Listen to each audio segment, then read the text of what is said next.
আপনার উপর হজ ফরজ হয়েছে আজকে, কালকে এমন হতে পারে সকাল হওয়ার পূর্বেই মালাকুল মাউত আপনার দুয়ারে উপস্থিত, ঠিক কিনা বলেন?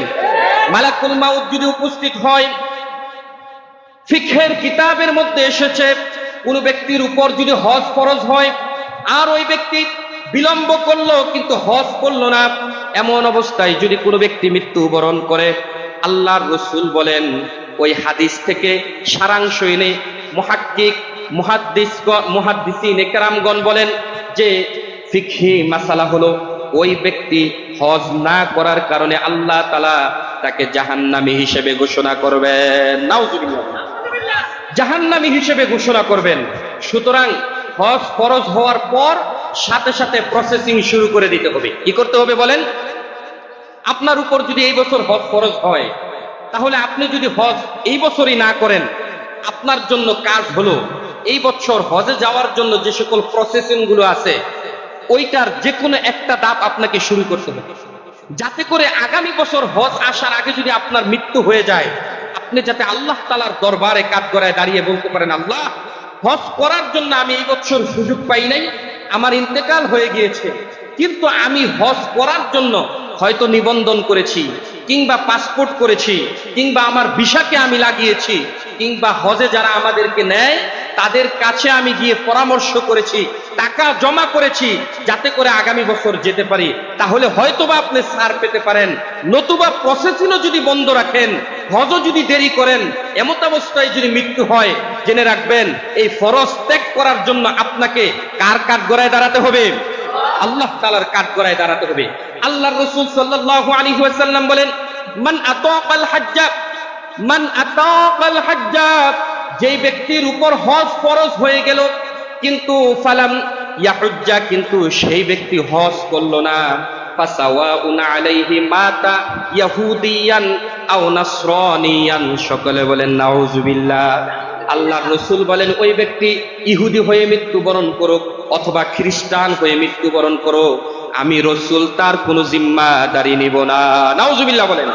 সুতরাং আপনার উপর যদি হজ ফরজ হয়, আপনি যদি এমত অবস্থায় মৃত্যুবরণ করেন যে আপনি হজ করলেন না, তাহলে রাসূলের হাদিস থেকে পাওয়া যায় আপনি ইহুদি হয়ে মৃত্যুবরণ করেন অথবা খ্রিস্টান হয়ে মৃত্যুবরণ করেন, আল্লাহর রাসূল আপনাকে উম্মত হিসেবে পরিচয় দিবেন না। নাউজুবিল্লাহ বলেন। সেজন্যই তো ইসলামের মধ্যে একটা পদ্ধতি রাখা হয়েছে, এই পদ্ধতির নাম হলো বদলি হজ। কি হজ বলেন? বদলি হজ।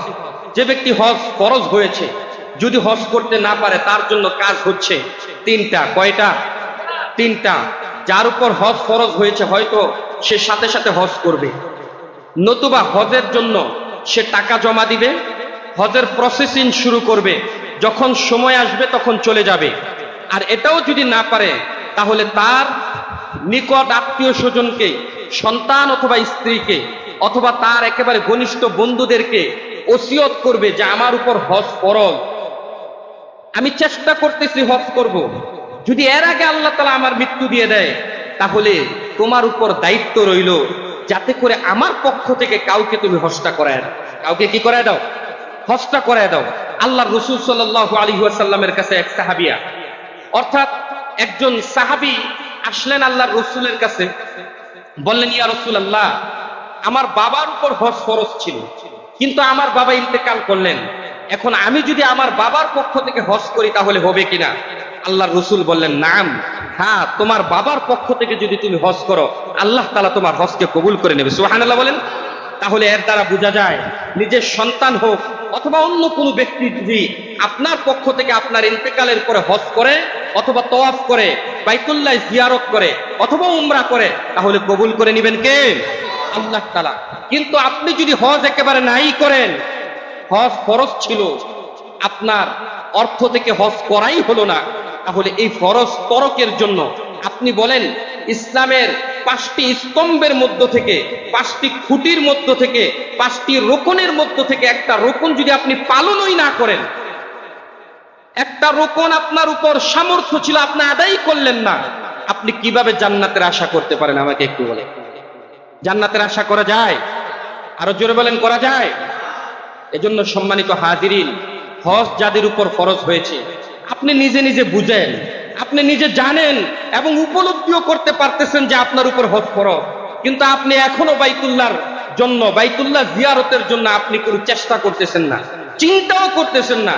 আমাদের বাঙালিদের পদ্ধতিতে হচ্ছে এটা, অনেক আগেও বলেছি যে আমরা চিন্তা ফিকির করি এটা, ছেলেদেরকে বিয়াটা করাই, বাড়ির কাজটা শেষ করি, একবারে এখন তো যুবক আছে, যৌবন শেষ হোক, বুড়া হবে, যখন আর কোনো পুংডামি করতে পারবো না, শয়তানি করতে পারবো না, তখন একবারে হজ করে এসে দাড়ি রেখে হাজি সাহেব হয়ে যাবো, ঠিক কিনা? এটাই হচ্ছে আমাদের নিয়ত। কিন্তু আল্লাহর রাসূলের সাহাবী কি বলেন?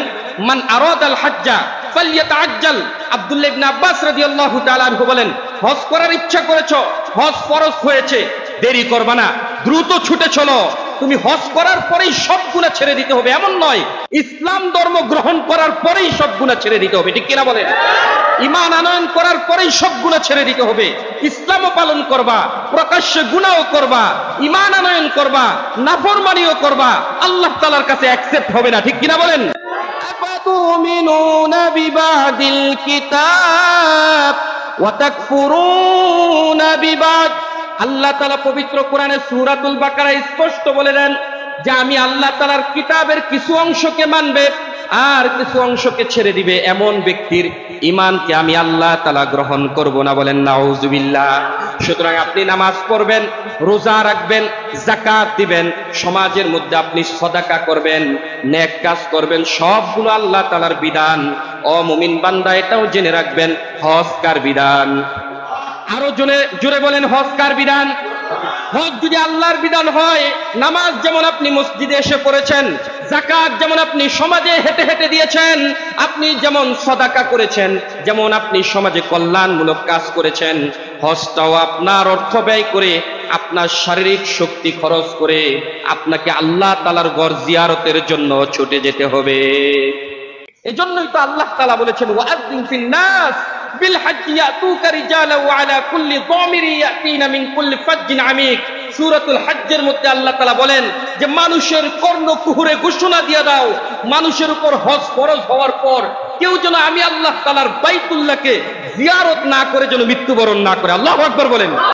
আল্লাহ তাআলা ইব্রাহিম খলিলুল্লাহকে বললেন বাইতুল্লাহ নির্মাণের কাজ শেষ হয়ে গিয়েছে, সুতরাং বসে থাকবেন না, আপনি ঘোষণা দিয়ে দেন ওয়াআযিন ফিন নাস বিল হাজ্জি ইয়াতুকা রিজালান ওয়া আলা কুল্লি দামিরি ইয়াতিনা মিন কুল্লি ফাজ্জিন আমিক।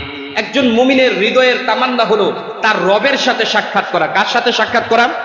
বলেন, আরো জোরে বলেন, কার সাথে সাক্ষাৎ করা? আমি তো আপনাদেরকে প্রায় এই ওয়াজ শুনিয়েছি যে জান্নাতীরা জান্নাতের মধ্যে সবচেয়ে বেশি নিয়ামত লাভ করবে ওইটা যে আল্লাহ তাআলাকে সচক্ষে দেখা। সুবহানাল্লাহ বলেন। আল্লাহ তাআলা আমাদেরকে সেই মজলিসে শামিল হওয়ার তৌফিক দান করুক, সকলে বলেন আমিন।